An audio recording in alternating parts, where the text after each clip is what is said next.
Let's jump right into this explainer. Today, we're unpacking the Vijay Sarabu Development Model. It uses India's massive post-1991 economic reforms as a sort of case study, and honestly, this framework completely reshapes how we define a nation's true success.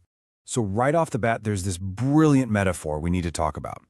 Think of economic growth simply like a body getting older and taller, right? It's just a strictly quantitative increase in GDP. More stuff. But true economic development? That's the person actually getting smarter. It's qualitative. It's about actively improving the standard of living, human capital, and overall social well-being. What's really refreshing here is that instead of getting bogged down in dense, confusing mathematical equations, the Vijay Sarabu model gives us a highly accessible framework. It's a straightforward blueprint for rapid, inclusive progress that focuses on economic, political, and infrastructural reforms. The core idea is that economic development doesn't just happen on its own.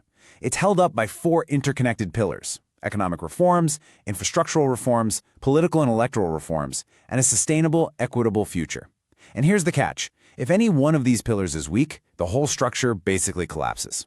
So, our agenda for mapping this out is simple. 1. The unequal economic reforms. 2. The infrastructure bottleneck. 3. Cleansing the political system. And finally, 4. Sustainable and equitable future. Let's get into it.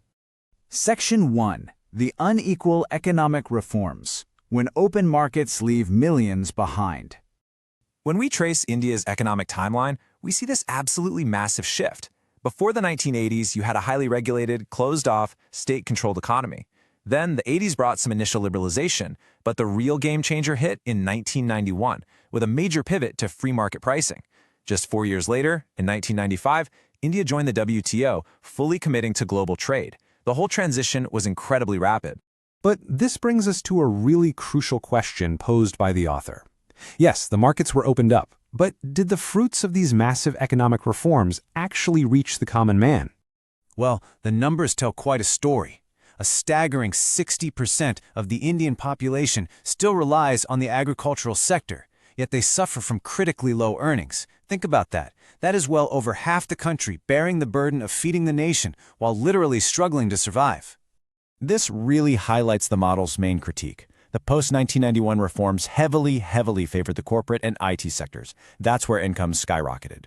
Meanwhile, the agricultural sector, growth there dipped below a meager 2% annually, between falling crop prices, tragic spikes in farmer suicides, and the introduction of multinational terminator seeds, which, if you don't know, are genetically engineered so they don't yield fertile offspring, forcing farmers to buy new seeds every single year.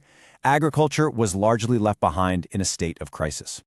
Moving on to Section 2, the infrastructure bottleneck, the physical limits to national growth. Now we have to look at the physical foundation of the nation, and the bottlenecks here are severe. We're talking about fresh water tables dropping drastically from 60 down to 300 feet. We've got overstressed power grids where electricity for all feels more like a catchy political slogan than a reality, facing rolling blackouts. Add in overcrowded, sluggish road networks, poorly funded rural infrastructure, and a bloated bureaucracy at sea and airports. This isn't just inconvenient, it's a looming crisis that caps national growth.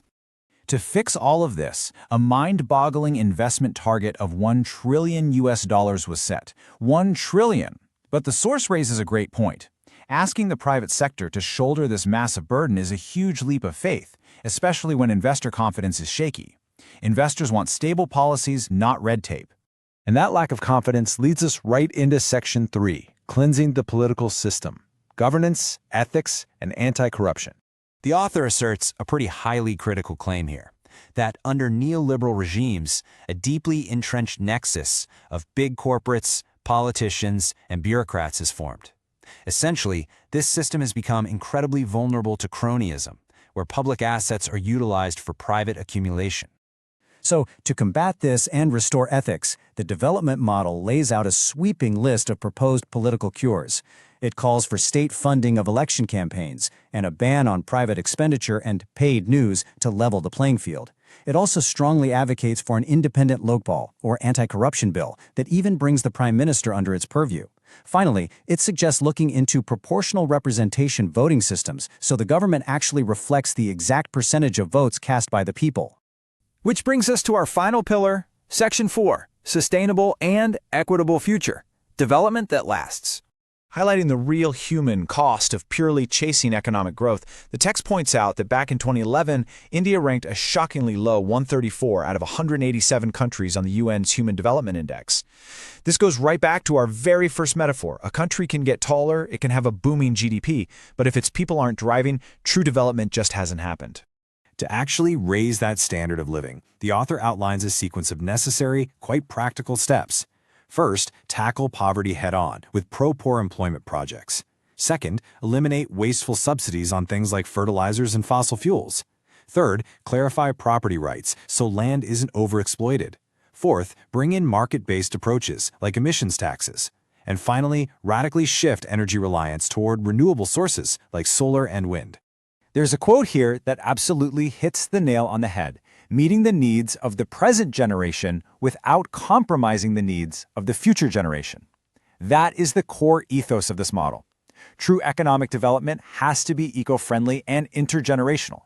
We simply can't build today's prosperity by bankrupting tomorrow. As we wrap up this explainer, I'll leave you with this provocative final thought. Will nations continue to chase the narrow quantitative illusion of economic growth? Or will they finally summon the political will to achieve true, sustainable development? Because at the end of the day, how we choose to define success will dictate the future we all share.